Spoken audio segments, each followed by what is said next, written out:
Her story deals with a subculture of heavy metal music that some feel is sending a dangerous message to your kids. The forces of evil on the dark side of devil right. And I want to talk tonight about the devil and demons and witches and wizards.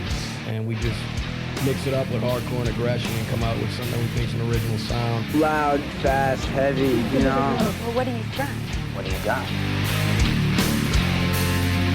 Ladies and gentlemen, welcome back to another episode of the Riff Worship Podcast. Joined with you as always is me, the bald one, the sad one, the shining one, Dylan Adams. Joined with me are my lovely co-host, post-apocalyptic world winners, Austin Paulson, Justin Swindle. How you guys doing? Swindle? I'm surprised that you think you're the sad one. We're like a boy band. Like, who's the sad one? Who's the sad one? Who's the sad? Guess Hey, what? We're all I'm the in a sad boy one. band with no hair. Right. Like, get over it. The bald I think I one. win. The bald one. Oh, I love the bald one. Tiger Beat magazine. Oh, I love Dylan. He's the bald one. The bald one. The sad one. The what would you be, Austin? The one that's good at talking. The malcontent. Yes. Yeah, I didn't flub any names on the last episode of the show. The journalist one. That's you. Wow, he's so astute. He knows how to ask questions and talk to people. Oh my God, he went to school. How It's are already you, going off the Dylan? fucking rails. It's already going off the fucking rails. We're a minute and a half into this. It's already off the fucking rails. Well, fuck it. We've gone this far anyway. What are we even fucking talking about this week? It's one of my favorite fucking records. Behemoth. Okay. Are you angry? I'm real mad. Did we do something wrong? Ah, Well, I guess we're Behemoth. fucking talking about. You picked I did pick it. One of my favorite fucking records. And it's an angry fucking record. It's very fitting. It's really fucking fast. Obnoxiously fast, honestly. I'm talking about Behemoth, the Apostasy from 2007. We went through a bunch of 04 records a few months back. And I've realized I've started hitting a couple of the 2007 records as well. But this one, I couldn't miss this one. I couldn't miss hitting this one. This might have been one of the first introductions to actually owning like a black metal adjacent record or listening to something that would lean me into that world a little bit more. And I happened to get the band kind of as they started to become more of a forefront in the metal world as well. You know, I touched on the Demigod record a little bit, and we'll dig into that a little bit as well.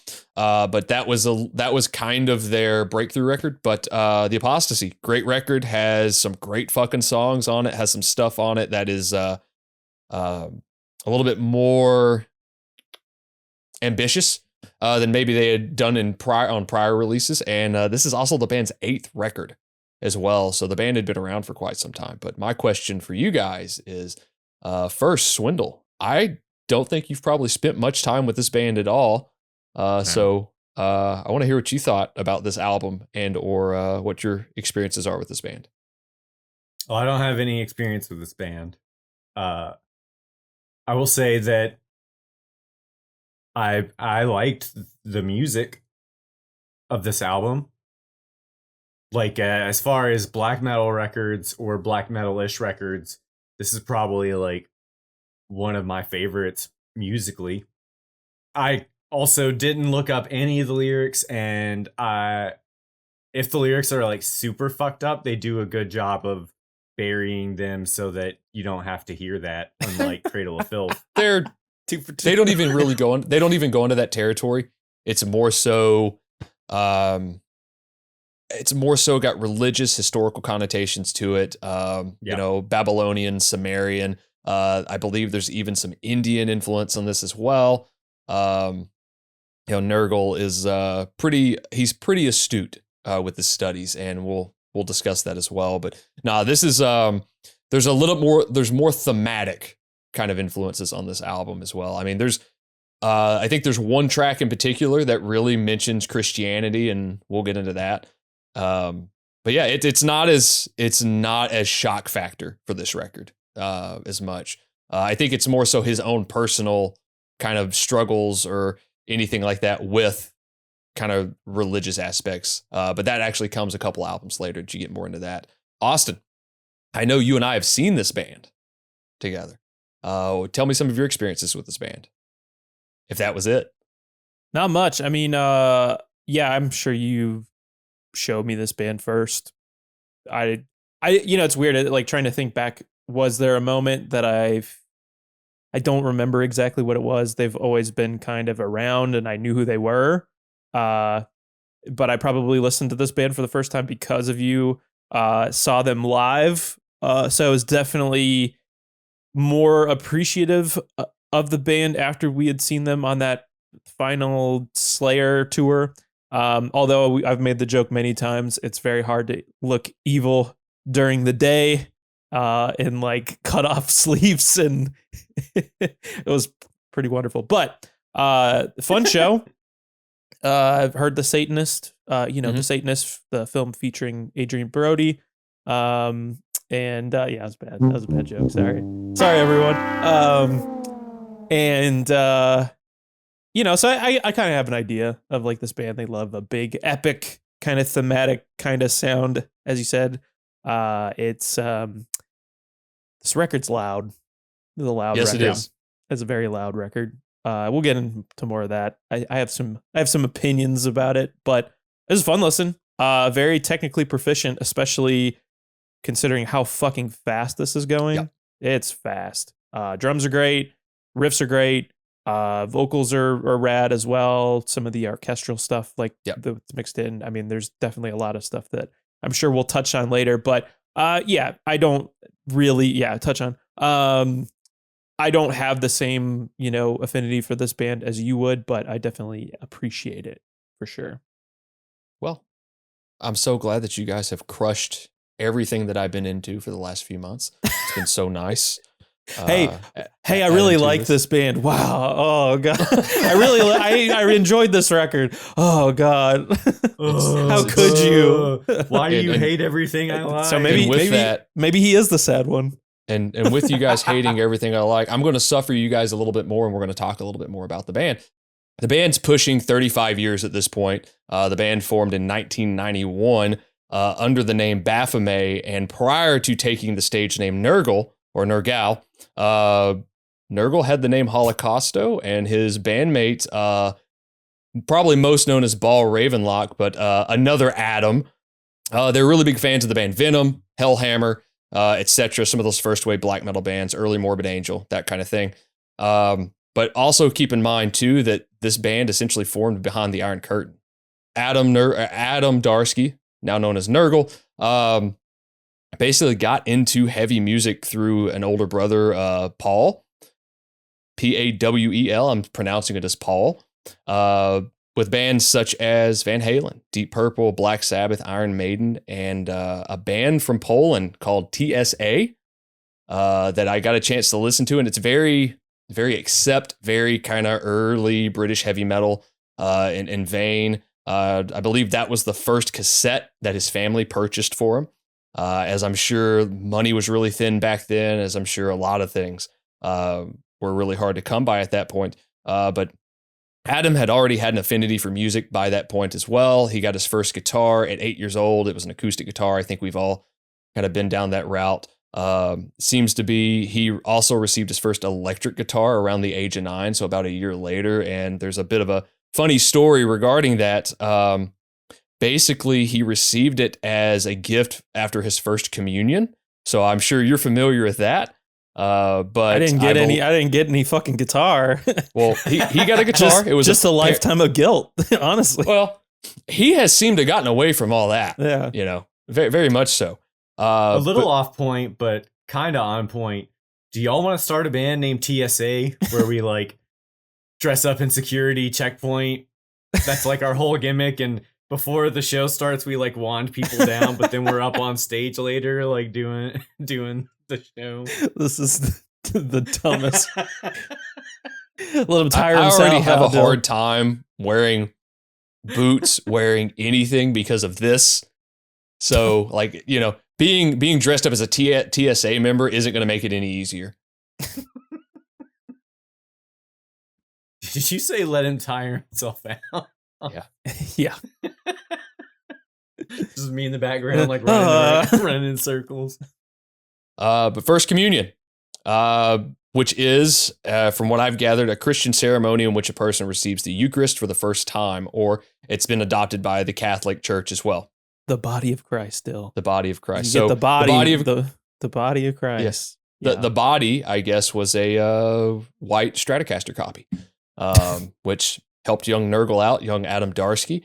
But he had formed the band, Baphomet, which changed its name to Behemoth, with classmate Adam Roscoe, known as Ball Ravenlock. It seems to be there was another Adam involved at a certain point as well, Adam Malinowski, known as Desecrator at this point. So it was 3 Adams, but it was mainly Nurgle and Ball Ravenlock at that point. And you'll notice that Nurgle has associated himself with different individuals throughout the band's career, but he's usually paired with, it seems like the first era of the band was paired with Ball, and then the most current era of the band is paired with Inferno, which we'll get into later. But the band just basically started doing it for themselves, you know, DIYing it, you know, with what little funds that they had or what little funds that they had that they could put together, that they could record. What I gathered as well is that the band was just really into, you know, early Norwegian black metal, bands like Behemoth, bands like Blasphemy, you know, you name it, Dark Throne, you name it, it's all there. And they went on to record a slew of demos, Endless Damnation in 1992. Funny thing about that is they recorded it themselves. It was self-released on cassette, no bass on it at all. They got into the studio and they're like, yeah, we didn't have one and there's no reason, so we just went forward with it. And post this release... How do you feel about that? How do you feel about that, Dylan? How I feel about that? We're going to go... Well, I mean, this band really doesn't use bass in a crazy aspect anyway, so it's like, what, you know, what's it really matter? And then... You heard it here first. Bass. I'll remember that. What's it really matter? Dylan Adams. In our group chat, when you're like, 2 pieces are stupid, I'll be like, oh yeah? I mean... Then it just like clip this episode. My opinion stands on 2 pieces. Get a bass player, be a better band. But anyway, Endless Damnation, self-recorded, self-released. Desecrator, or the Third Adam, actually immigrated to the U.S. right after the recording and has earned his PhD. In doing research for this episode, I typed his name in, and fuck if it didn't come up with, you know, this guy living in America as a physician. It's like, oh, okay, this can't be him. And then you dig in, it's definitely him. They recorded a second, you know, demo, mini album, whatever it was referred to, Return to the Northern Moon in 1993, released through Pagan Records. They released a rehearsal demo, Thy Winter Kingdom, and then they released the final demo from the Pagan Vastlands in 1994 through Pagan Records. A lot of the early releases from this band have been re-released throughout the years via Metal Blade Records or some other record labels that really, I don't even think exist anymore. Being from Poland, I'm sure the options were pretty limited with who they could network with. There weren't a ton of shows being played at this point, but the band seemed to get enough, the band had enough interest and they had enough wherewithal to record a couple records. With this, they did the End the Forest Dream Eternally, which is a mini album, which is not something that really exists much anymore. Usually a mini album I've always chalked up as an EP, but apparently there is a slight difference. Don't know the logistics of all that, so it's basically an EP. But then you had the first recording of, or the first full length from the band, Svintvieth, Storming Near the Baltic in 1995, and then you had Grom in 1996, which was Ball's final release with the band. And this kind of marks the ending of the, I guess, the traditional black metal styling for the band. Although Nurgle still refers to the band as a black metal band, probably more so now. The band still sounds more like a black metal band in like what they sound like today. Their most recent 2022 album is definitely far more rooted in black metal than I think what we're discussing today. But the band seemed to kind of get an ace in the hole when Ball left, and they got Inferno in 1997. And the band released many releases since then with Inferno. They had, I'm not going to go through all of them, but I would say some of the more, I would say with Inferno's first release, Pandemonic Incantations, that's when the band really started to flirt with a lot of the death metal influence, a lot of the kind of symphonic influences and so on. But you had albums that have yielded a lot of great live tracks from the band throughout this time period. And then all leading up to, I guess, their breakthrough album in 2004, which would be Demigod. And Demigod's where I first became aware of this band. This track Slave Shall Serve was on every sort of mix, every sort of like compilation record that you could name of. Century Media and Nuclear Blast used to do this joint compilation called Metal for the Masses. And I believe Slave Shall Serve was on Metal for the Masses 4, which I got at a Hot Topic. It was like $6 and it was just loaded with shit, like all sorts of bands. Stuff as vast as like Behemoth all the way to like the Helicopters, because Century Media had kind of a deal with whatever label they were on. So it was a ton of stuff on there. And the opening kind of vocal line on Slave Shall Serve is terrifying. It's just this really layered, dense vocal arrangement, and it almost sounds mechanical in a sense. Like the band definitely found a way to sound really intimidating and really terrifying with these modern production stylings. And Demigod was a breakthrough. I mean, Slave Shall Serve and Conquer All were everywhere. The band was finally got a really high budget couple videos done for those two tracks. This is also where the band cemented its current lineup, which is obviously Nurgle on vocals and guitar. You have Inferno doing drums. Orion, this is his first.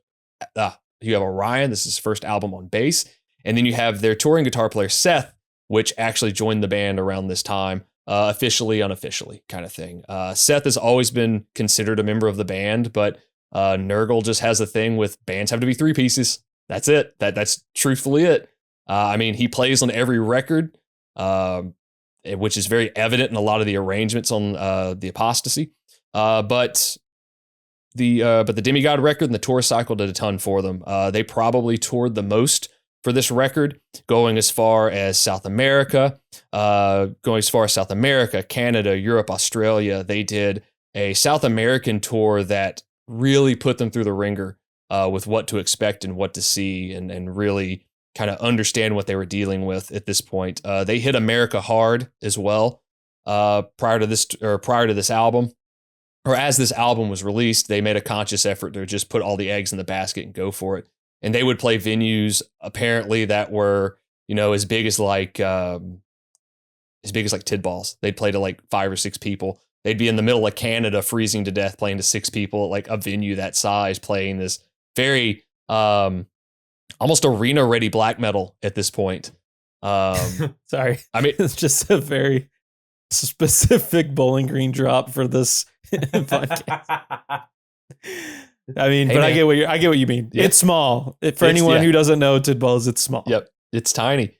But the album did a lot for him. I mean, got them a lot more fans. I believe Glenn Danzig became a fan of the band during this time period, and had the band on his Blackest of the Black tours during this point. So they were playing like arenas. They were playing outdoor amphitheaters on this tour cycle. They did the first iteration of the Sounds of the Underground festival on this tour cycle as well. The band toured basically from October 2004 to August 2006 off of the Demigod record, which really set them up for what was to come, which was the Apostasy. And they didn't slow down. They didn't take a break. Basically, the minute the Demigod tour cycle stopped, they started riding for the Apostasy. I will say about the Demigod record, I think it's considered the more classic of the two. It's the breakthrough. Decibel Magazine inducted it into its Hall of Fame a couple years back.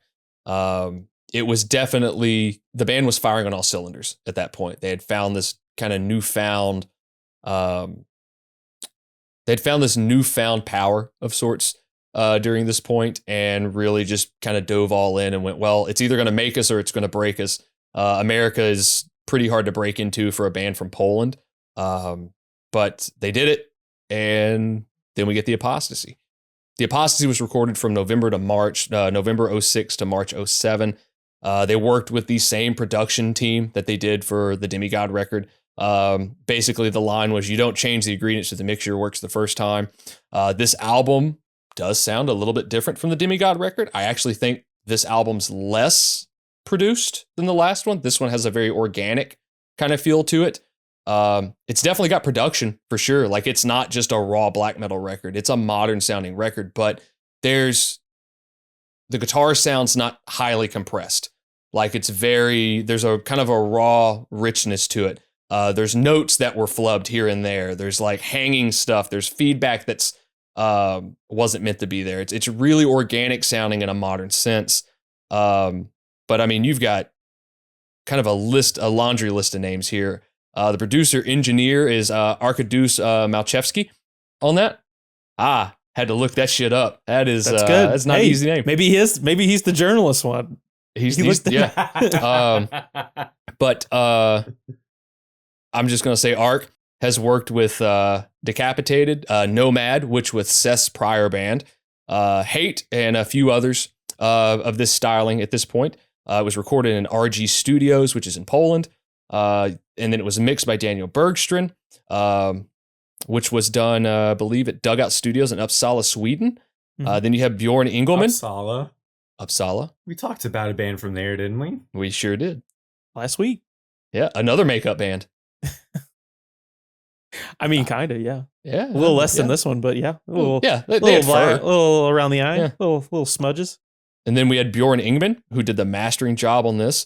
And to take note of this during this time frame, I look back on the touring cycle for Demigod and this record, and I could kind of see what happened, or at least I could put kind of into my mind maybe what happened. But I guess with the pressure of what the Demigod album did and the next release has to be that much better, that much more important. Nurgle went through a bit of a anxiety and panic issue during this point in time, basically saying, this album has to continue establishing us in the extreme metal genre. And it was arguably the biggest and, most accomplished thing he had done at this point. And he basically just couldn't be confined to like small rooms or anything like that. It would just send him over the edge. Sounds like to me, he just had an anxiety attack and a panic attack. I mean, the stresses of putting a record together like this after touring nonstop for 2 years, not taking a break. I'm sure there was a little bit of burnout going on with this. But again, all of these guys they worked with on the Demigod record, every single one of them.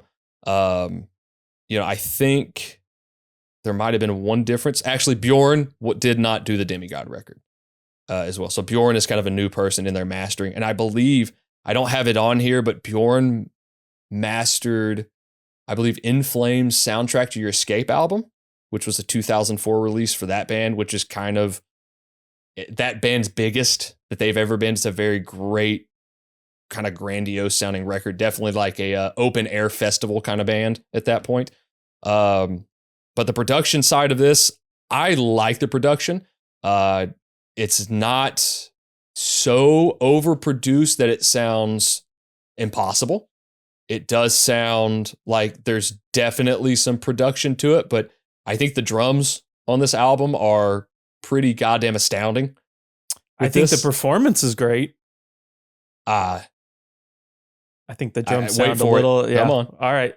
What triggers? Is this a triggers thing? I think this whole album. I think the performances are great. Mm-hmm. Upon listening to this album, I feel like it is so loud that everything else. It's very hard sometimes with like the amount of stuff that is going on. It's hard to pick out everything. It feels like it's just like all at once, like just a wall of sound. And so, I mean, like, I feel like I've listened to albums, and maybe even particularly by this band, where there is a lot of like layers and stuff going on, and I can still pick out things. Like I can hear everything. This is just, it's so intense and chaotic which is great, but the production is so fucking loud and in your face. Like sometimes it was hard for me to pick out certain things. Like I know there's something going on over there. I just can't fucking hear it. There are points on this record, and I've got it in my notes here, where there are solo breaks, and it sounds like the solos are actually at the same mixing level as the rhythm guitars. So you have to actually lean in and go, that's a solo. Was it supposed to, like, did something get mixed in the mix? But again, sign of the times too. This was probably during the time frame of the loudness wars a lot with that. I think the production, as flawed as it is, I understand that you guys have a differing opinion on it. I think the production fits the type of record it is with that one. I didn't say nothing. I know. I know you didn't. I see that. I see that look. I see that look of disapproval. I didn't. There was no look of disapproval. Dylan, why are you internalizing all this? Hey, it's a Swindle's rough just times for fucking all of us hated right this now. record. I said like I picked it apart and it's like fuck Swindle. I get it, Swindle. Let's move on. Again, production is as flawed as it was. I think we can put together too that I think there was one person in particular that really enjoyed this record a lot, and that would be Inferno himself, the drummer. It's his favorite Behemoth performance. It's his favorite Behemoth record. Well, here's another thing to think about it. Prior to the album, he broke his fucking leg. Oh, what? Damn. Really? Oh, man. That's crazy. Prior to the album, broke his leg. That, right? Did he say why? Or like what happened? Why? Why he broke? Why'd you do it? How'd you do it? How big a boy was did he? you say how he broke his leg? No, couldn't find that at all. But apparently broke his leg, only had a month to like recoup, and still did the record. That's crazy. Nurgle referred to him as training like an athlete for this album.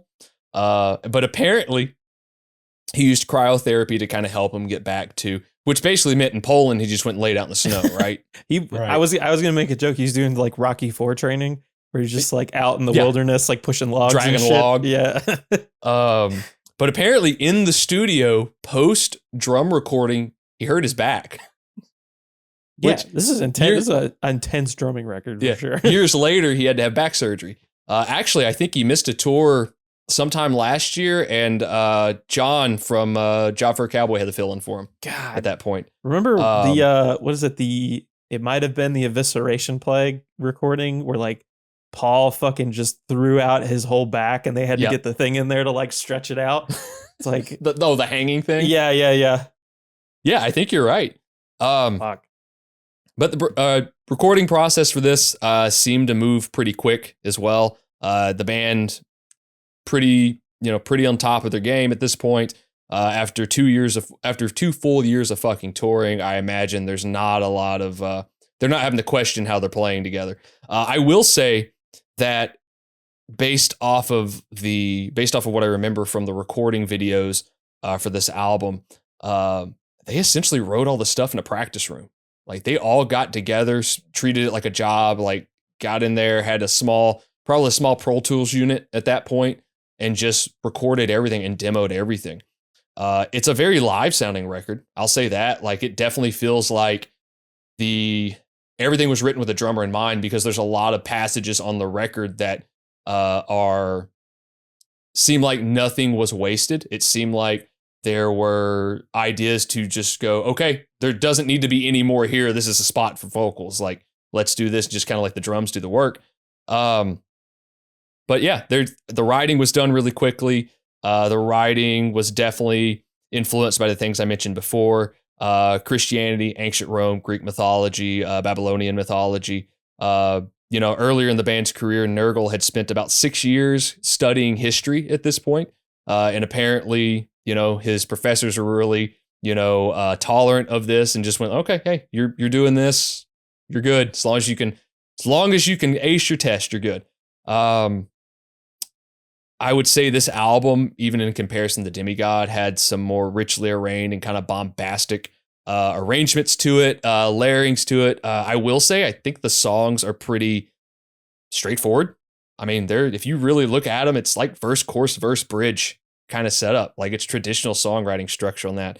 There were some new additions made to the sound. I guess you could say the vocal choirs were used a little bit on Demigod, but more so on this record.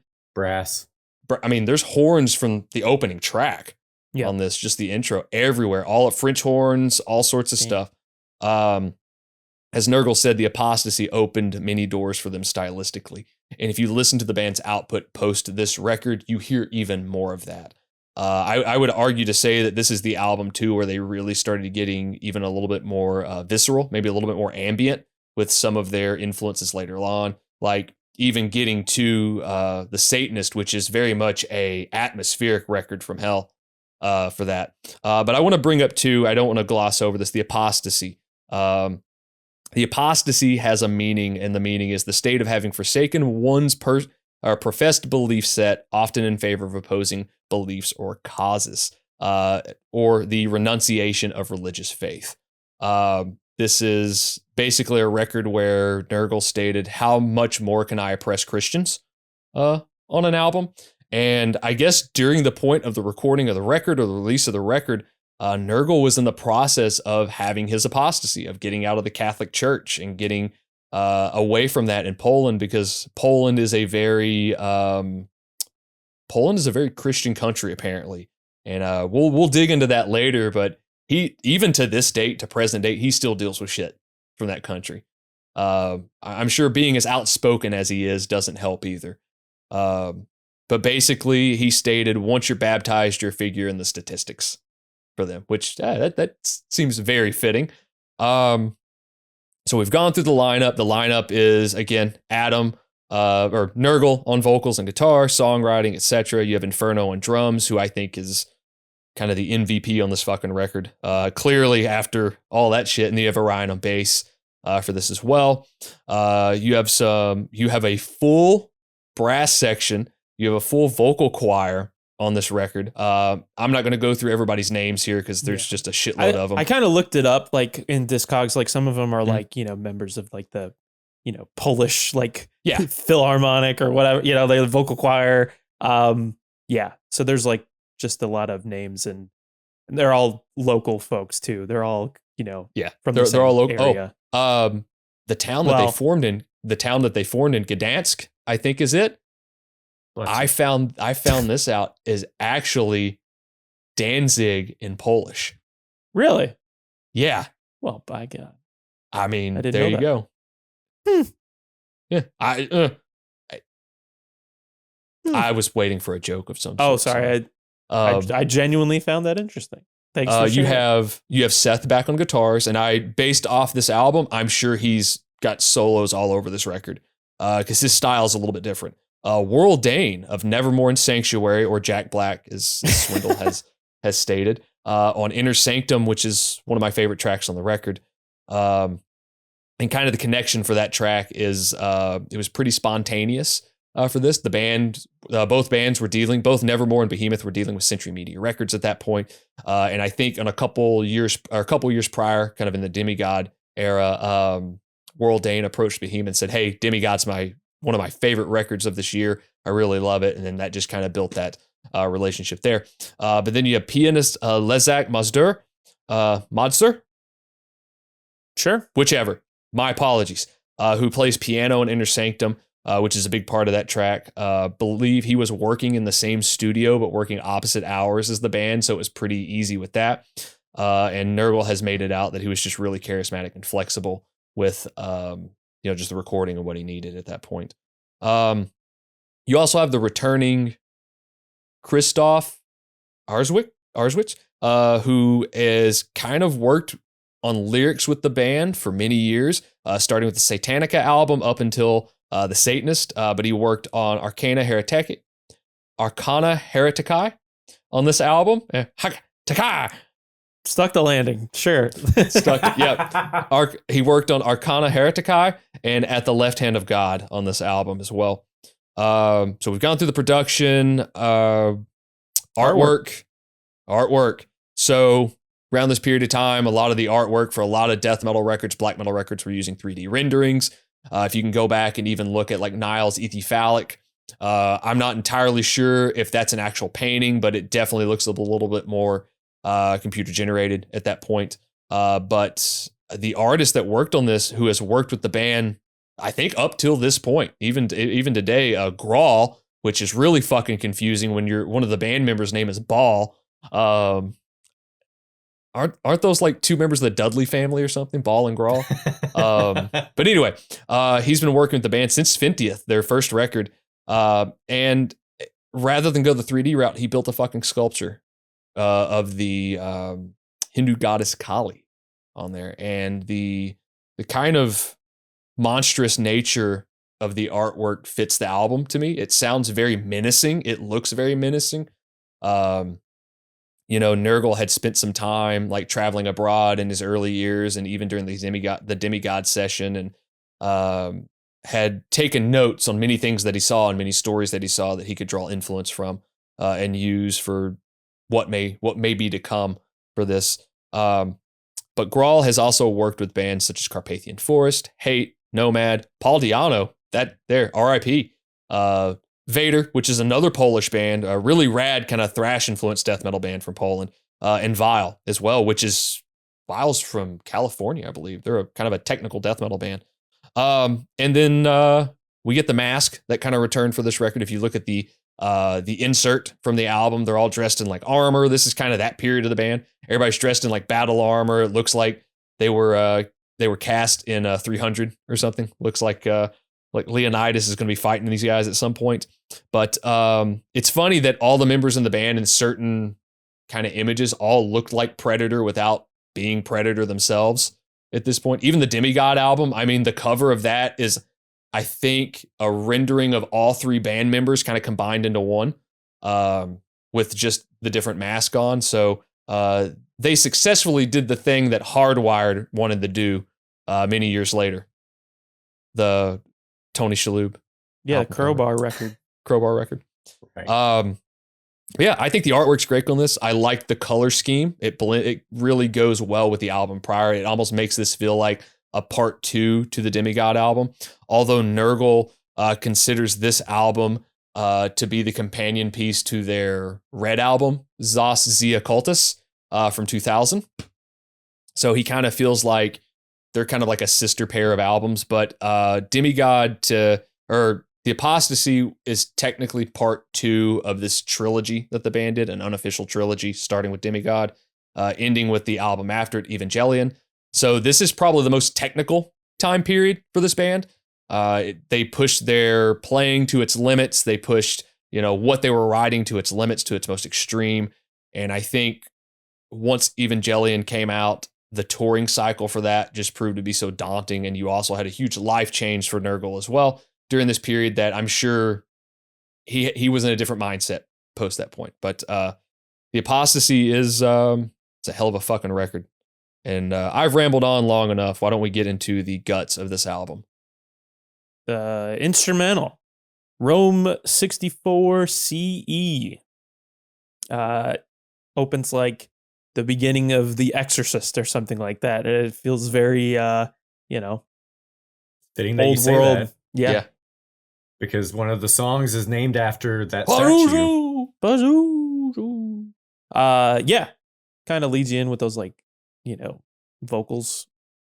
And then it really just kind of punches you right in the fucking neck, like right out of the gate.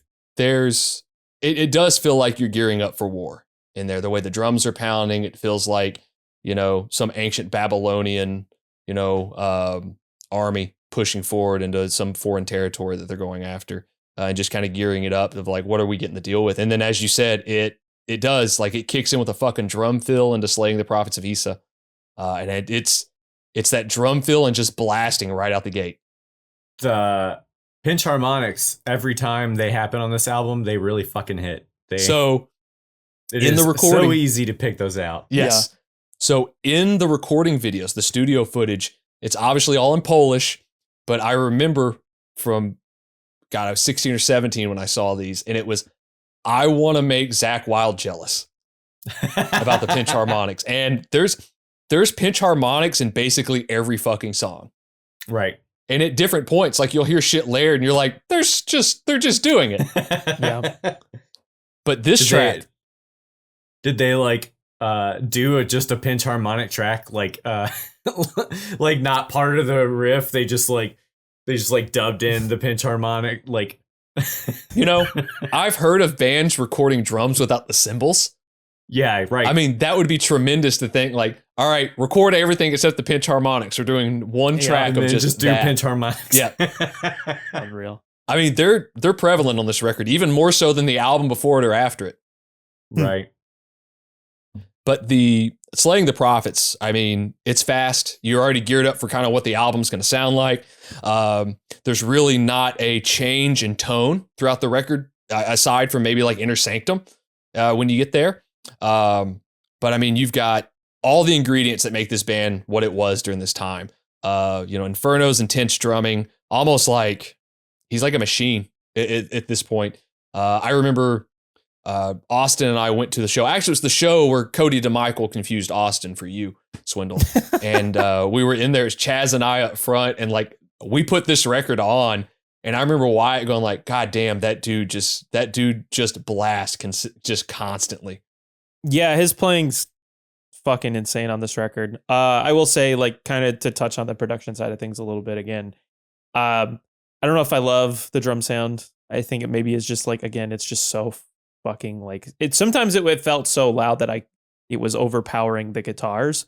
But I mean, the fucking just the you said it. He's like the showstopper of the record. Like he's just all over the place, and it's not like you could be like, oh, the guy's like fucking overplaying. He's not. Like sometimes I would say the guitars at points are really just holding down the foundation. They're playing very like straightforward, as you mentioned, arrangements and riffs. So it like really allows for him to just kind of stretch, his talents all over this. And Nurgle definitely also kind of flaunting his history kind of buff. I didn't know that Isa was Arabic for Jesus. And I guess that kind of ties into the original, the instrumental track with Rome 64. That's like the Great Fire of Rome, I guess, which Peter from the Bible was allegedly killed. So I wouldn't have caught that had I not looked at it. Allegedly. So I think the investigation's still ongoing. It about is that, right? Definitely Yeah. right. Fucking Peter, man. Around this time frame too, and like it was a lot of the magazines and a lot of the news sites were definitely touting Nurgle as this scholar and this like as this just really in-depth person on all of these historical things. And he's actually stated that he's like, listen, I'm just into certain things. I'm not necessarily a scholar. He goes, I'm not a Carl Sanders of Nile. Like I'm not doing all these detailed notes and everything. He's like, that guy in particular has it. Matter of fact, this lovely issue of Decibel I've had since then states that as well. Speaking of, there's definitely not any crossover either. There's definitely none whatsoever. It's not like Carl was on the last record or anything. Yeah, right. At all. It's good. Like the riffs, we mentioned some Morbid Angel earlier. I feel like that, there's thrash and early death metal influences on here. How about that Celtic Frost though? This is like, instantly was like to Megatherion or however you pronounce that record, with some of the orchestration that takes place on that record. This track in particular, I mean, it's essentially the opener. I think the intro track is essentially just an opening for this track in particular. Between the drums, you have all these great kind of harmony guitars that are layered throughout this song as well as the rest of them. The solos are really well. There's this kind of great rock and roll back and forth thing that he and Seth do. It's more prevalent in other tracks, but Nurgle double tracks a lot of his solos, which is very much kind of like a Tony Iommi thing. And they're double tracked in such a way that the tones are slightly different. So you do hear them both, which is really cool. And his playing's a little bit more rudimentary. It's very much like a pentatonic kind of thing, just standard major minor kind of scales. Whereas Seth's a little bit more in depth, a little bit more technical, but it's a really good blending of both. I would say Nurgle's guitar style may be a little bit Mustaine in a way, like kind of his soloing there. Very much just really fast pentatonic, kind of scaling and everything. But again, great opening track to a record. And then you followed up with the first single from the record, which is Prometherion, which Prometherion, which is obviously influenced by the Greek god Prometheus. Yeah, has a video, right? Has a video, which neither of the videos for this album have been remastered. So, well, So you can't even see them. Yeah, I mean they're pretty hard to watch. But at this point, the band really wasn't on a label. They were kind of licensing records to different labels. They worked with Century Media during this point, but they also worked with labels like Regain Records, which I believe was their home label. Mystic Production, Victor Entertainment in different countries and different areas of the globe. So I'm sure there's a bit of a licensing thing kind of going on. Actually, as of recording, the band just released an anniversary edition of Demigod, and I think it's because they own the record. I think they own the rights to that record now. So fingers crossed, maybe we get an Apostasy re-release at some point. I have a vinyl version of that, and it's just Peaceville put it out, which is weird.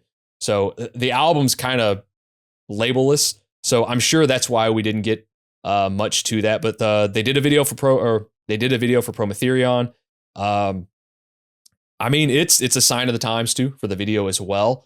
I believe there's certain points where Nurgle is covered in what could be blood and different things at this point. I believe they recorded this on an off date from tour. Like they had a day off in Hollywood, went and recorded it. It was really stressful, and they did it all in like 12 hours. So did that, got an off date for Ozfest, did the video, went back, started playing the tour as well. But again, one of my favorite tracks on the album. It's abrasive. It's got that harmonic scrape thing this is actually where I learned how to do it from, is I learned this track and pulled it from there. That's my favorite part of the song. Just those straight, the muted noisy kinda, fucking scrape. Yep. Part. Yeah, I love that. That thing, obviously, Gojira's far more known for that than this band, and this might be the only track they do it in it. The riff at 37 seconds in is one of my favorite riffs on the album.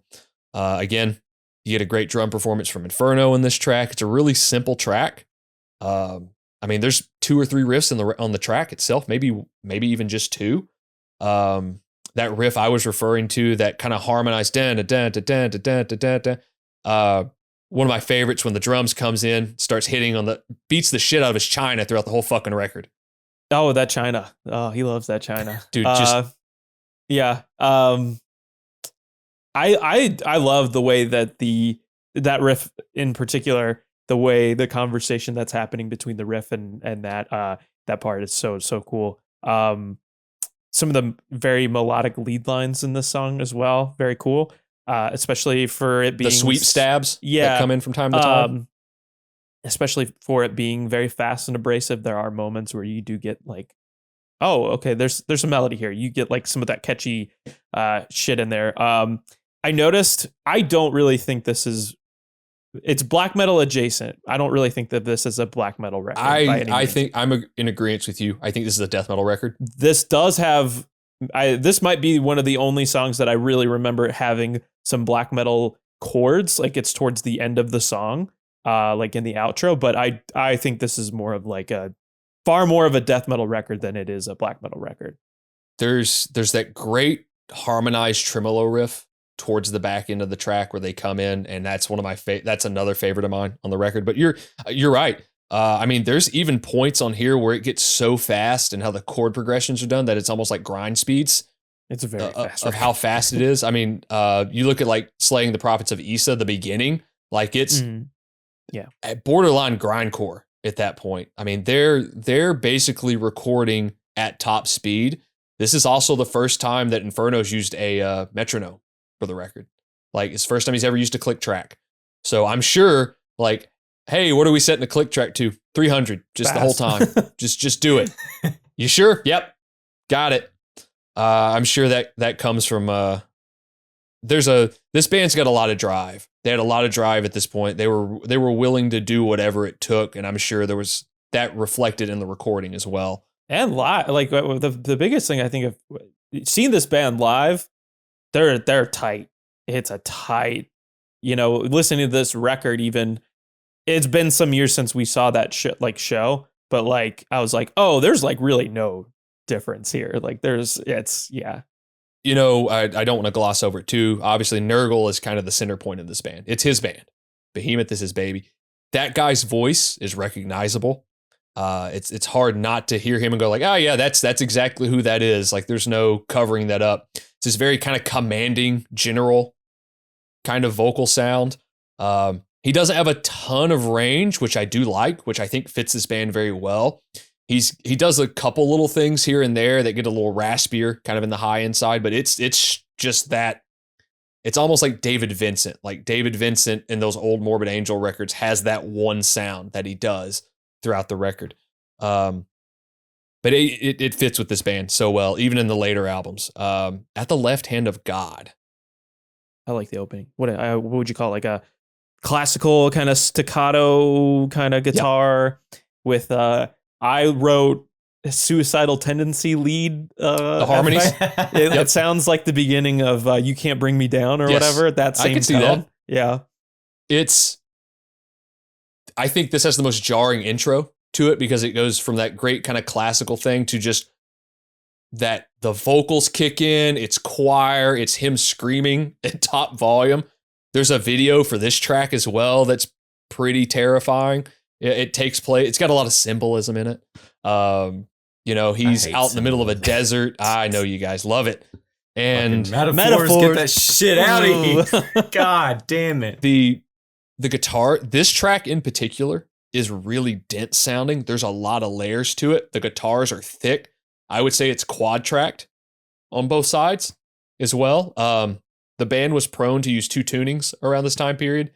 C sharp. I hit the pitch. C sharp being the standard tuning, and I think they were using 7 strings around this point too. Keeping that in. So like a B flat. Just roll with it. That was in B flat.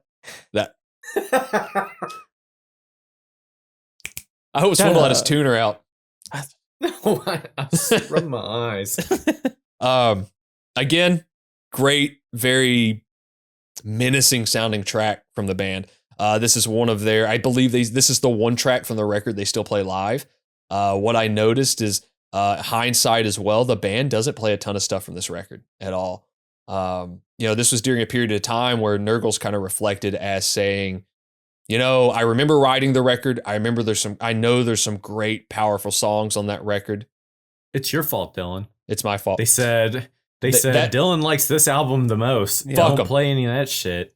So they don't play a ton from the record. Nurgle reflects back on it saying, hey, that album did a ton for us. It helped us move and get larger. It helped us move into the US market a little bit more.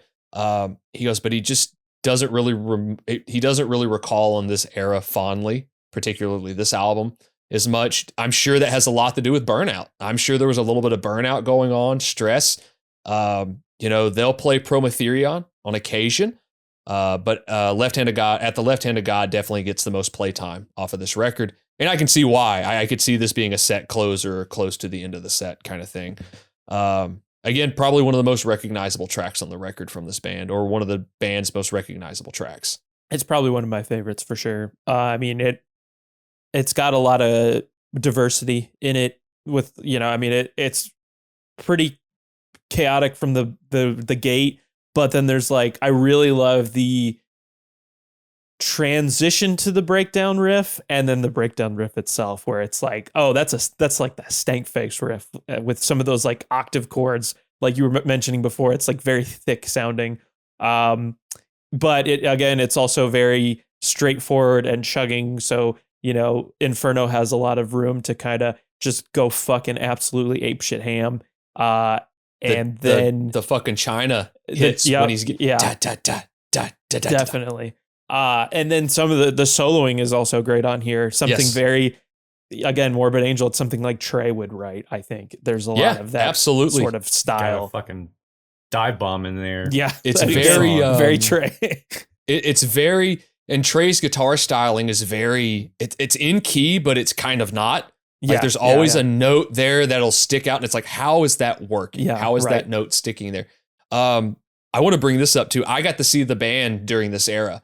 they were doing like an Ozfest off date, and it was Lamb of God, Hatebreed. Believe these guys opened. It was 3 Inches of Blood and Behemoth opened. Lamb of God and Hatebreed? Yep. Wow. Yep. Lamb of God will come back up in this conversation. Many times. Ding. But I remember Inferno, and I can't remember what track it was playing. He was blasting. Did the the Ricky Rocket drum flip. Didn't miss a fucking hit. And at that point I went, that's the greatest thing I've ever seen in my entire life. Showbiz, baby. Yeah, exactly. I mean, they came out. This was this band playing in Arkansas, which is astounding to me. Where the hell's that? Like, I heard yeah. a mega Arkansas. That's the Isn't that the producer? That's the producer. Arkansas? That's why they stopped there, because they had to. They had to meet with the producer. Again, great track, classic track. The setup for the breakdown, as you said, that riff is tremendous.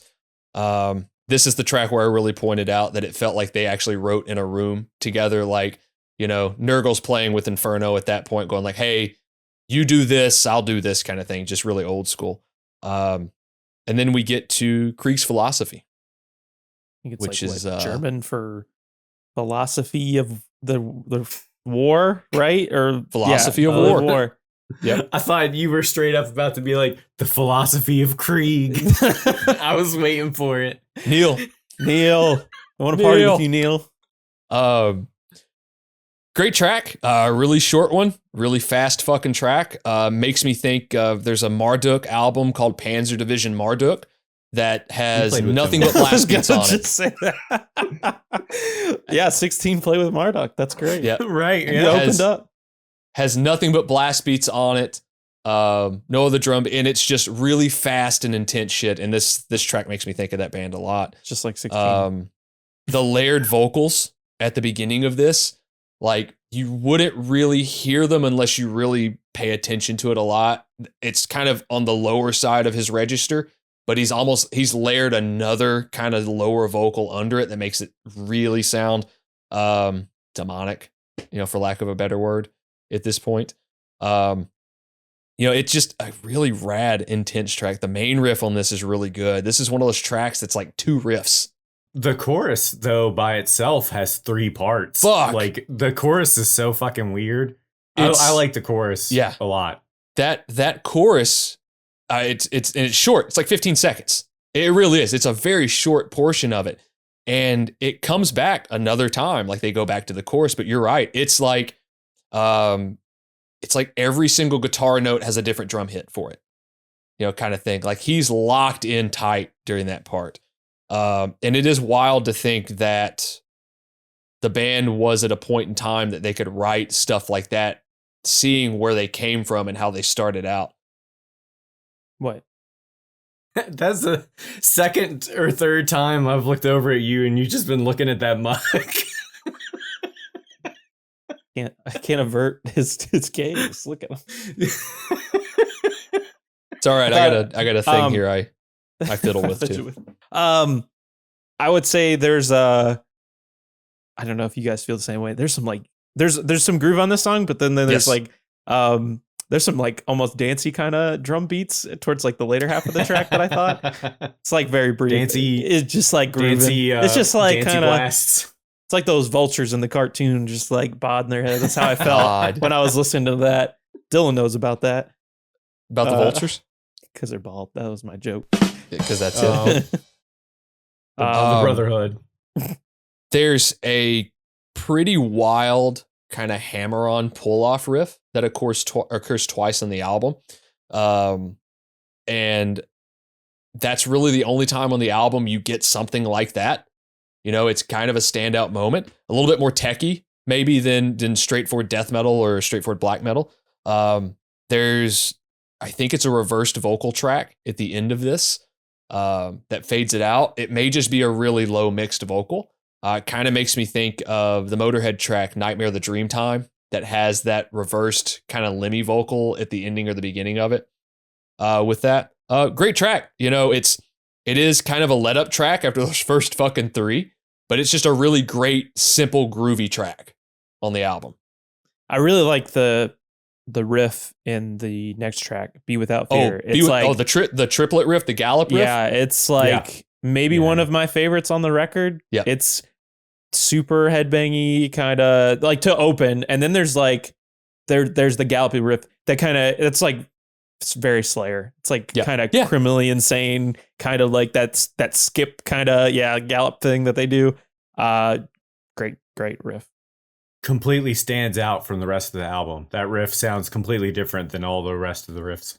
It might be the simplest track on the record too. It may be the most simple and kind of cut and dry, straightforward track. There's a great harmony riff at the end of this. Again, doubled solos at the end of this. You can really hear it on this track where he's doubled them, and one might be slightly behind the beat a little bit. It gives this great texture to it. There is a bonkers drum fill on this track at around 218 to 222. It's 4 seconds long, but it's got these great off time kind of snares going on. And it's like, all right, not only are you blasting at 280, 300, whatever the fuck you're doing, you're able to get these things in less than 5 seconds. You're able to like go, okay, I'm bored. Let me do this. And the band leader is sitting there going like, that works. That's fine. Keep that in. You're not overplaying. This is this type of music. Keep it in. We need it to be the most intense thing we've ever done, so just keep going for it. But again, I think a great standout track on the record as well. The next track, which I will have trouble pronouncing, Arcana Hereticae, whichever. Arcana. I like this track, but this is the one track on the album I forget is on the album. But I do like this track. There's a riff on this track alone. There's a riff on this track alone that is always stuck in my head, and I remember it every time. I love the very chaotic start of this song as well. That part kind of comes back a couple times in the track. But the horns are right in it. There's this nasty fucking fill. That whole first like 45 seconds of the track is just craziness going on. And then it feeds right into this fill that is just fucking wild kicks going on and all sorts of shit. And the verse riff is great on this one. Very straightforward. I do feel like this is the forgotten track on the album. I think it is. It's sandwiched in between maybe the A side of the record.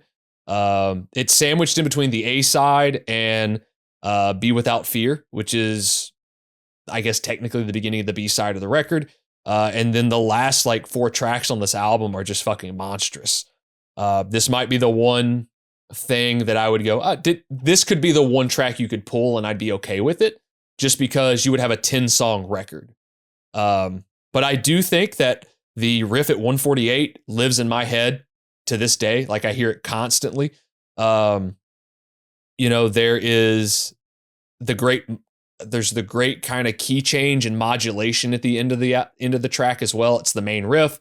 They just modulate it a little bit.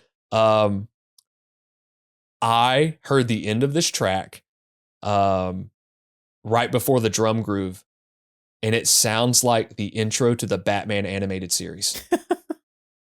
Like with the horns. I didn't catch that off the look and at all that. of that. And I heard, I'm like, fuck. I just keep hearing I Am the Night.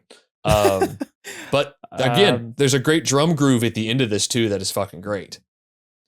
I think the biggest thing that I took away from this a lot of the soloing on this song stuck out to me. There's a lot of like shredding, especially the solo that kind of carries us out to the end of the song. Yeah, is like unreal. Like there's definitely some really great virtuosity happening on this song for sure. There weren't any of the riffs on this song in particular that stood out to me. I wouldn't go so far as like, I think having a 10-song album is just like something that you need for some OCD, or like, I don't think 10 songs is... Thanks. I don't think there is a number of songs that you're supposed to have on an album.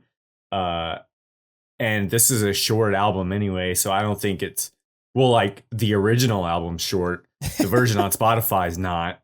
But I don't think there's any reason to pull it from the album, but I also didn't think this particular song stood out amongst all the other songs on the album. as another reason to possibly pull it. I think it's fine. Why do you think I'm shitting on everything, Dylan? I think it's a fine song. Shit on everything I love. Libertheme. Great opening. Love the hammer-on pull-off riff. Yep. Yeah. It's creepy. It's fucking brooding. It's creepy. And it kicks right into a meat and potatoes riff. It's got it's that groove metal riff. It sounds like Lamb of God. I can see that. There's a Lamb of God riff here and on a later song. But it's only played for like that second. Like it never comes back. It's just that part. I love the riff kind of later on in the track, maybe around like the 3-minute mark. Yes. There's a ton of great drumming over it. And also those Zakk Wylde squeals, those pitch harmonics. Great. It's I put that I like the riff like 2/3 of the way into the song. Yeah, that's that one. I've got that noted as well. You're right. It's like right at the 3-minute point of it. This is one of my favorite later album tracks as well. It's dark. This might, on an album full of really dark shit or dark sounding shit, this is one of the darker ones, I think. Again, great drumming all over the back end of this song, as well as the whole album. But the guitar, I pointed out here too that there's a transition from like 316 to 326 that you could compare to that riff on Be Without Fear, that chorus riff that's just bonkers. And it's real, and it happens twice, and it's like a bridge. And it's, how do you write shit like that? My brain can't even compute writing stuff like that. And I kind of think about the more technical side of shit as well. And that's just going, how do you come up with something like that? Where does that come from? Where does the influence come from? What are you listening to draw influence for that? I mean, the guitars are so tight on this song too. Obviously you've got, recording those pinch harmonics is not easy, just because if you've got two guitars, you have to hit them exactly the right point. Because if you've really sat down, and I'm sure we all have, and you hit a pinch harmonic at different points on the string in between the pickups, they sound different, even though it's the same note. You can pitch them a little bit differently. So knowing where to hit them and how to bend them and everything like that is a pain in the ass. I'm sure Zakk doesn't do that at all. You mean it's not always like the fucking I'm Broken video by Pantera where Dimebag is literally just smacking the fucking strings? That's not how they do it when they fucking record it. Hey man, he probably did. He probably did. I always heard that band sound really great live, huh? Anyway, scoop those fucking mids. Get those mids out of here. Damn it. Take a hike, mids. There are hit the bricks. No mids. All gas, no mids. Inner Sanctum. Speaking of Pantera, actually, this riff at the beginning of Inner Sanctum reminds me of Shedding Skin. That's the Shedding Skin riff, right? Yeah, absolutely. Yes. The riff at the beginning of this song reminds me of that. Okay. Yep. Okay. Yeah. Okay. Yeah, absolutely. It's a very, I had to really think about it. Like I got it listed as like, it's a really nauseating kind of sounding riff because of the harmony they're using. This is the galloping riff thing? The galloping, like dueling riffs? Not out of the wheelhouse. I put Lamb of God again as well, but we all know that there's definitely some right there. Yeah. Right. And mainly also because there's the spoken word part that kind of reminded me of the Ashes of the or whatever. It kind of reminded me of that as well. But I like the piano in the intro too. That's great. Piano adds a vibe to this. It's a really vibey track. I think the intro to this is really nauseating and kind of gross sounding, but there's also that high harmony thing there as well in the verses, in the quiet parts of the verses that Nurgle's done on a couple other tracks at the beginning of this album, where it's that really high, it's almost sounds lo-fi, but it's recorded in such a way it sounds pitched up a little bit. And it's just him recording these harmony layers. And it's almost like if you flip to the neck pickup and you roll the tone knob all the way down kind of thing, that sort of sound. And it's under this really creepy vocal performance from Moral Dane as well. That is, I mean, this is a pretty depraved track in its own right. I don't know what it's about, but there were even interviews, in interviews with Nurgle, it was brought up too that when the piano player came in, he asked to see the lyrics prior to the recording. And all he could say was, "This is really disturbing. I hope kids who read this and listen to your music are conscious of how serious it is." And Nurgle just kind of responded with, maybe I should watch my mouth a little bit when it comes to this. Nurgle was probably like, "You've never listened to black metal, huh?" Yeah. At this point, who knows? Hey, it is Poland. I mean, it could be a big export for him there. Could be. I thought, like, sausage. The quieter parts, it's kind of weird because there's the most space. Like, there's actually some space in this album. Yep. But I feel like the most shit is going on at the spot where there's the most space. Like, so they have much. They have the most fucking layers of just kind of chaos happening at the point where there's the most space of the album. I kind of was like, why is this a song that's kind of overstimulating my brain out of all the songs on this album? You're right. You're absolutely right. And obviously in like our group chat off camera here, you mentioned like, "Hey man, I'm sorry, but this sounds like Jack Black." And I had to go, okay, I need to hear it again. And I heard it and I just kept hearing, play the best song in the world. I kept hearing from Pick a Destiny when he's high flying through the air. That's what I heard. And I went, God damn it. That's right. You'll never hear this album the same again. Just that part. I've ruined it. Like I am not the biggest Nevermore fan. I never really was. But I could definitely, I could see that for sure. Absolutely. Or just, is it Orange County where he's high as a kite and he's going, Yeah. Yeah. I give him these because it counteracts these. Fuck. I love that movie. If it's one notch, if all the nachos are stuck together, it's one nacho. Like, God damn, it always comes back to Saving Silverman. Skadoosh. Skadoosh. But I love Nurgle's vocals kicking in at the back part of the verse as well. Like, it's just this great kind of good cop, bad cop kind of thing going on. Nurgle's been stated too. He's like, I wrote the track and I couldn't ruin it with my vocals, so I had to reach out to Worrell to be on this track. He's like, I can't do that shit. You know, I got to get somebody that actually has a tune to him to go out and do this. Although, I will say, there's a track on this album that we've yet to discuss that he does some tuneful shit. Soulful.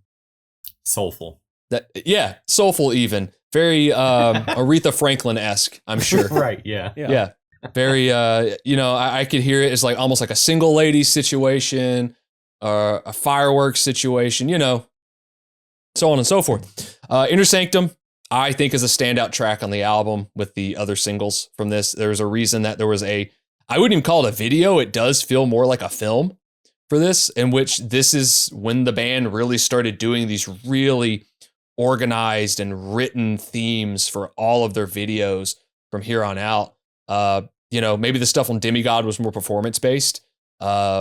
This is where they really started pushing that envelope and, kind of doing these short films for all of their tracks. I mean, you look at like a track on The Satanist, O Father, O Satan, O Son, which has this great, terrifying video of him just kind of the whole band walking through the streets and, looking like some sort of satanic priest at that point. Not in the Papa Emeritus kind of way, but, more of an undead thing kind of way.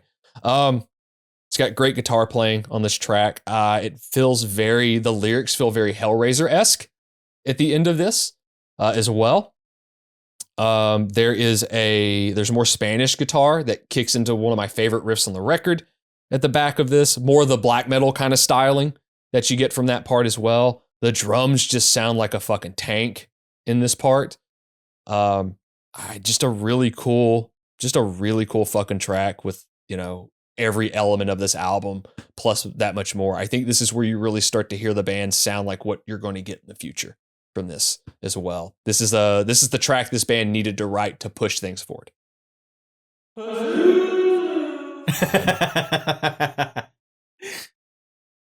I did have the photo of Pazuzu from Futurama in the notes. I saw. It was at one like point. you uploaded it at like the full size, so it was like took up like half the thing. I was like, I have to get rid of this. Like talking about OCD, I was like, get this the fuck out of my way. I love the slow build of this with the sustain of the chords. There's like little flutters of like the double bass before it really just kind of kicks into full fucking speed. You know, I don't know if we've mentioned this a few times, but like the way that it doesn't happen for very long, but there's this little like spurts of the guttural vocals mixed with the choir that are just like doing the same parts. It's very Terrifying. haunting sounding for sure. It is. It's evil shit. It's some evil sounding shit. Right. Again, drums, showstopper here. There's, you know, it's all over the record. You know, very, very chaotic song. Are there drums on this album? I didn't. It's all drums. All drums on this record. The riff at 38 seconds in is a Nile riff to me. Sounds just like that band. I'm sure it's just the harmonic minor scale that's been used prevalently all over this record that we get this. God damn. Staying in. Keep it in. Keep it in.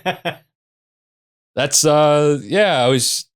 it just emphasizing a point. Has the Nile riff in it. This album doesn't let up. Like there's really not a lot of room for coming up for air, which could be, I could understand while someone listening to this thing, even under 40 minutes long, would have a hard time with it because it's intense. It's abrasive. It doesn't let up. It's loud as shit. Everything's in your face from the get-go. I mean, from the opening fucking fill of Slaying the Prophets to the back half of the record, like it's intense. There are fills all over this track in particular. And again, I don't know how he's able to do that shit and still stay in time and still do that, even with like for the first time using a metronome or first time using a click track, anything like that, and still being able to just dial it in. You have one of the few instances where the bass is kind of soloed out. It's got a good bass sound to it. Like it's a really transition. good, yeah, it's a really good bass sound. It's just, there's so much shit on this album that it's kind of buried. And that's what you get with some of the later albums as well. The later albums, you actually hear the bass a little bit more because I think they kind of dialed back some of the layering on the later albums. So it does feel more kind of old school, a little more rock and roll in production. It's less suffocating in production styling. But it kicks off that last riff. And that last riff is a grind riff to me. Yeah. Last track. Talk about grinding. I do not like this song title, but the track makes up for the song title. I understand the premise and the idea behind the song title. Not my favorite. This is the only track from the Apostasy they played live when I saw them the first time. Oh, cool. Neat. They played this track. They announced it and I was just like, fuck, it's over. I'm dead. I'm done. I went right to the merch booth. I went, what's the most offensive shirt you've got here? And they have a track called Christians to the Lions. And it's just emblazoned on the back. I wore it the next day to school and nobody said a fucking word. Yeah, no kidding. It's because they don't know how to read. That's funny. Damn. I love this. I love this song. I think it does one of the first. It's one of the first instances to me of him tunefully screaming. It's got an actual chorus. Like it's got a melody. It's fucking weird. The opening riff to this track is great. Very much just more speed, more everything. It's a great album closer to me. The solos on this track are fucking great.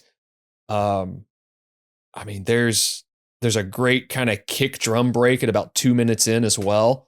That's just, what a great way to end the album. It's very grandiose, and it also ends with the vocals from the beginning of the record. Yeah, ties it, ends it on this song gave me flashbacks, man. Because when I looked up the fucking, the actual like lyrics or what the song is like kind of referencing, It's like the 14 stations of the cross. So it's like all of the events that occurred while Yeah. Jesus was on his way to being crucified. And if you grew up Catholic like I did, you actually have to, they have like all of the images, at least the way I remember it was there's like these casts or like some may have stained glass windows, or maybe there's like a little sculpture thing that kind of symbolizes each one. So you have to go and walk to every one of those and like do a fucking God. thing.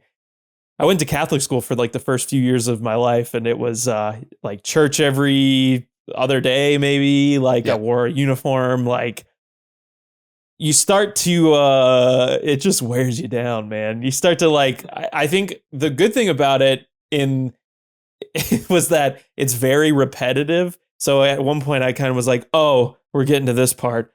Fuck! Oh my god, please!" But the music is so boring. It's so like I'm always jealous of people who maybe grew up in like different iterations of Christianity where there's like at least some Rock fucking band. melody or something. Holy shit. Because like the Catholicism, or at least the church I grew up in, was like it's all Latin, very bland. Chants. Just oof. But yeah, got some flashbacks reading that section of the song. So you had flashbacks. Nurgle walked this whole thing. Like Did he really? He went to Golgotha, everything like that. Yeah. He was talking about like, yeah, there's this huge fucking church there now. Of course there is. Yeah. He's like walking through this. He's like, the whole time I'm walking through this, like taking the trail, he's like, yep, this is going to be a song. This is absolutely what this is it. This might be the most blatant track that's just like, we're going to fuck with the Christian church for a little bit. Of course, I listen to this track and I always go to the Passion of the Christ. I'm like, this is the entire fucking movie. Remember we watched that for fun? We thought that would be funny. We thought we were going to be making lots of little jokey jokes and having a good time. No, we fucking weren't. We used to do that before I moved. We would go straight to the beating part, and it was just like, yep, cue up the best horror movie of all time. It's a rough watch. Yeah. You know, Mel Gibson really recommend. hated Jim Caviezel, along with a lot of other people. Yeah, right. They're doing a second one. You guys do know that, right? I think so. Yeah, I think I did. Is know that when that. Jesus goes to space? What does I he mean, do in the eventually sequel? He gets stuck in that. He gets stuck in that cave. In That rock boulder- just rolls yeah, in. He just like kicks it right open and then floats up to space. Fucking rabbits rolled the thing right in front of it. Right, his You know. God's only son, the Easter Bunny. He God's only son, the Easter Bunny, just rolled it right in front. and that's why we get now. That's why we get eggs full of change every year. You know. But Jesus is riding on a boulder and it can't go any slower than 55 miles an hour or else the boulder explodes. Sandra Bullock is there. Oh, we have Thank been. you. Let's move the fuck on. Anyway, great closing track to a really fun record. An intense, jarring, angular fucking record. Austin has suffered religious trauma throughout this whole episode, thanks to Adam Nurgle-Darsky. Great fucking record, classic album. The more I look back at it, the more I can see kind of the different paths I took with writing and playing and what I did and the intensity of the things I wanted to do. Great record. I think this one sticks out to me more than Demigod or Evangelion just because of the time it hit for me. I bought it the day it released. I would say Demigod's always going to go down more so as the classic. This is going to feel more like the transition of this is where we're going. It's more of the same. It's a little bit more technical. That's a little bit more grandiose in scheme. Evangelion was even a little bit more so in that direction. That one started to bring in a little bit more atmosphere to it. That was the first Metal Blade full length as well. But I think the classics for this band are going to be Demigod and The Satanist, and deservedly so for that second one, for fucking sure. But this album's fun. It's a quick listen. It's an album you could listen to if you're really into it, and you could for sure listen to it right after again, and you'd hear more shit. There's stuff I'm hearing on this record that I've never heard. different little things like in the intro in Rome 64 CE, how it kind of fades out with feedback, and then you hear like someone accidentally hit a string and it kicks into the next track, and like just this very organic sounding production. The band was really proud of it when it came out. The band's kind of looked back on it in hindsight and just goes, that was a great thing to help us open the door, and open the door it fucking did. The band toured nonstop for this record. Their first tour for this album was Ozzfest 07, which was probably the last actual full-fledged Ozzfest. The 08 edition of the festival was a single stop, I believe. But this was the Free Fest. I don't know if you remember this one. I don't know if Swindle, if you might remember this as well, but they basically did this thing to where it was free for everybody to come, but there was like this hang up of how you had to get the tickets. So there's a bit of controversy around it, but they initially just started kind of giving out the tickets for free via online. It was 24 dates on the tour, and they did 17 off dates in between. So they toured nonstop for essentially 45 days at this point. As I mentioned before, the off dates were with Lamb of God, Hatebreed, primarily 3 Inches of Blood were on a couple shows with them as well. But this was a pretty difficult tour for them. As I mentioned, 45 dates. They were subjected to daily interviews with radio stations, newspapers, online portals. This was during a time frame where, those things weren't as prevalent. This was also Ozzfest. They were one of the headlining acts of the second stage as well. So their time frames were a little bit more cemented, but Ozzfest would do that thing where it was a revolving cast on the second stage where you might play at 9 a.m., but you might play at 3 p.m. as well. The band typically played at around 3 p.m., had to deal with all the heat of Ozzfest. They said basically it was a 5-minute setup time and a 5-minute breakdown time, because if you went over anymore, you dug into your set, and your set might have only been 20, 25 minutes at that point. No other Polish band had ever played Ozzfest, It was the biggest metal tour of the time.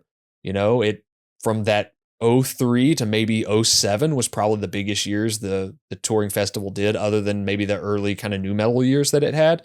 But basically, it was Nurgle, or Infernal has this quote, you really have to give your fucking best in a short burst. You have little time and have to blow these other bands out of the water. That tour on the main stage had Ozzy, which was his first tour back in years.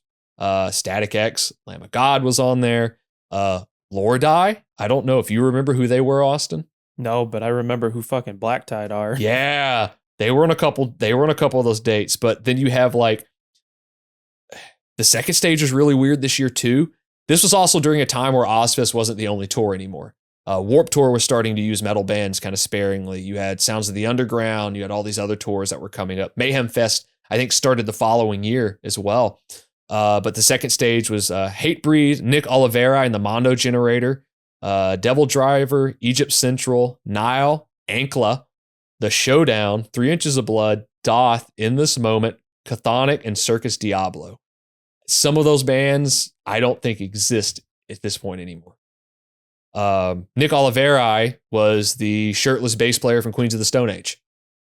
I've heard good things about him. Yeah, there's some interesting stories about him.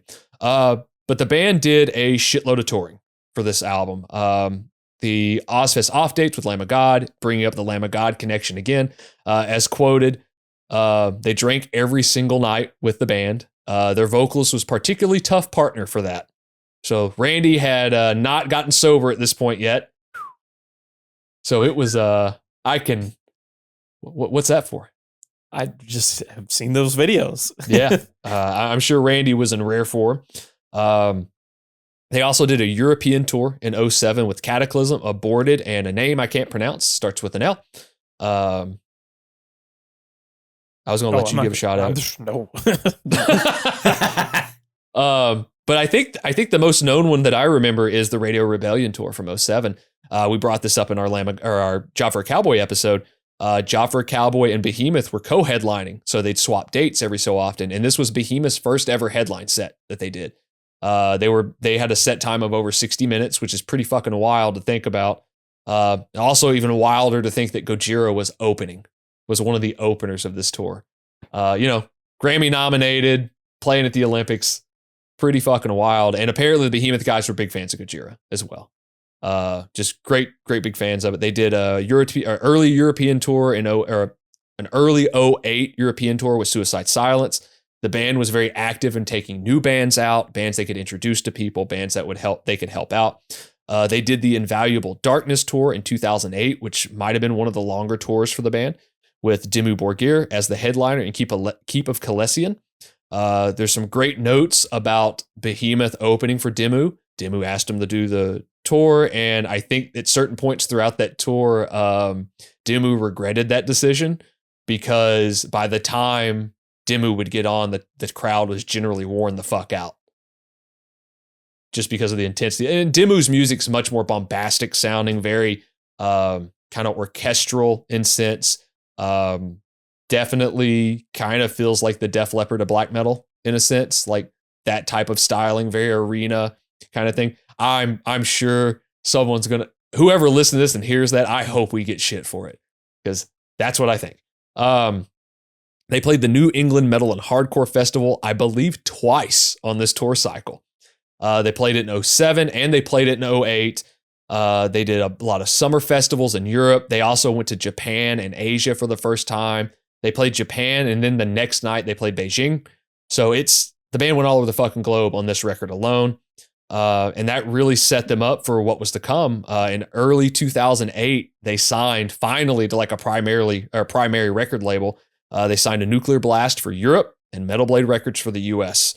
Around that time as well, they released an EP called Eschaton that had a track that they had recorded during the Apostasy sessions on it.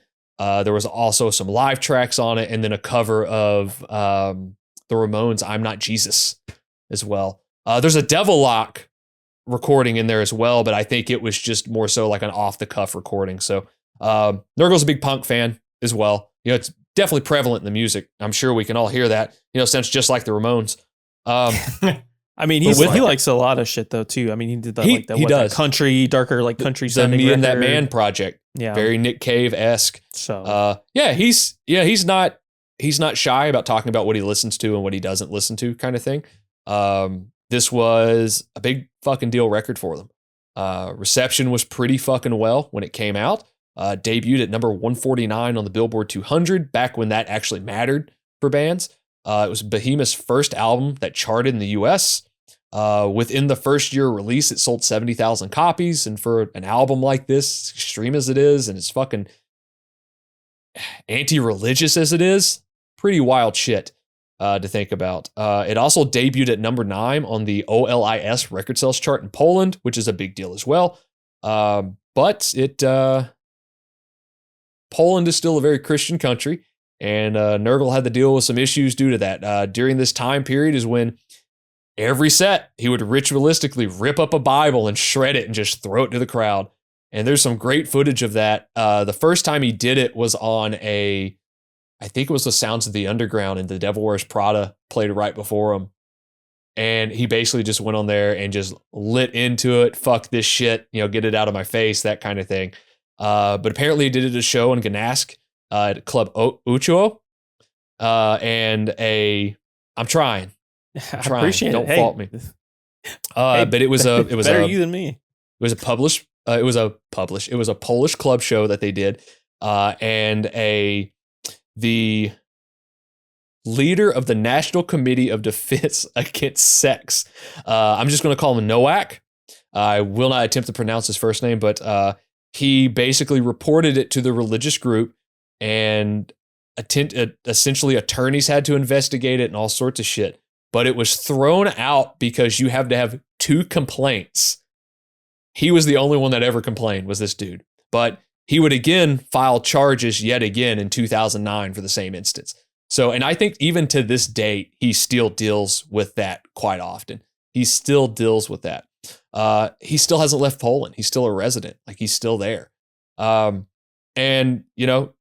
again, this was a great transition for the band. They started to reap the rewards of the amount of work they had put in. I mean, they were kind of running still off of their old setup of just kind of throwing the record out to multiple record labels. They finally got a contract with arguably the most important underground label for metal of all time, in Metal Blade Records. Metal Blade handled their next 3 records, which would be Evangelion in 2009, The Satanist in 2014, and I Loved You at Your Darkest in 2018. Obviously, during this time, you had a big transition for Nurgle in his life. Around 2010, he was diagnosed with leukemia, I'm sorry, and he had to deal with all of that. There were points in time where he didn't actually think that the band was going to be around post that. He obviously won the battle. He's in remission, and the band has went on to have a hella career. I mean, they're still around. They're still considered one of the more kind of prevalent names in this style of music, be it black metal, be it death metal. I would arguably say he's probably the most known person in black metal at this point. You know, he's kind of used as like, oh, okay, I listen to black metal. You know, there's this guy. You know, I know in that subgenre, you know, it's more so about kind of how necro the music sounds, or does it sound this way? This is really well produced music. It's very well produced. It sounds good. It's got the big machine labels behind it. It's good shit. I'm not as familiar with the early era of this band as I should be. I feel like my interest started with Demigod and has moved forward. I've just started to really dig into the older stuff. The production kind of held me back on the older records a lot. The songs weren't necessarily there to my ear as well. But this was a life-changing record for me. This really helped usher in my love for kind of extremities with what I wanted to write and how I wanted to play. I learned Prometherion when I was really young, and I still remember certain parts from it because it was in a Guitar World. Like, it had the tabs all set up at the back of it, and it was pretty fucking wild. And that might have been the first time I tuned an instrument in C# as well. Great record, classic record for me. You know, I can't shrug off the importance of this band for a lot of people. It's definitely an important one for me. I still think that this is the classic record to me for this band. And now's that time of the episode where we discuss what we've been listening to for the last few days and weeks. Why don't you start us out, Austin? I got one this week. I kind of mentioned a previous single for this record, but I'm going to do it again because they just released another one at the time of recording. Full of Hell and Andrew Nolan, Scraping the Divine. This is a new collab that'll be dropping through Closed Casket Activities. Full of Hell, you know them, you love them. They're one of my favorite bands. Andrew Nolan is a Toronto-based industrial artist. So they've been kind of working on this collab, I believe, for the past few years. I mean, as far back as like 2019. Full of Hell recorded with Seth Manchester, who we kind of mentioned from the Chained to the Bottom of the Ocean release, as well as Kevin Bernstein, who he's Developing Nations. He's worked with the band on a few releases as well. It features quite a few guest appearances, members of Endon. The latest single, which is called Sphere of Saturn, features J.K. Flesh or Justin Broderick of, Godflesh fame. Check it out. I'm very excited for this. I jumped on the pre-order immediately, as I often do with Full of Hell stuff, but they just kind of live by their own rules and kind of do what feels natural and creative to them. So definitely looking forward to this release. My first rec is the new Thirdface record, Ministerial Cafeteria. It came out in early November. It's out via Exploding in Sound. It has Shibby from Yautja on drums, and I think Shibby recorded it also, possibly. I think the record's like ship and like essentially the day that this episode drops or the day after, but it's absolute fucking chaos. Like kind of grindy, kind of hardcore, short listen. It's a lot of fun. I love it a lot. My second record is going to be a recommendation that we've already made before, but if you are very sad and very angry about like the election that happened on the 5th of November, listen to the album Plagues Upon Plagues by SECT, because that record is very sad and very angry, very political, and it's very relevant right now. And just came out this year, so why wouldn't it be relevant, I guess? But yeah, Get Sad, Get Mad.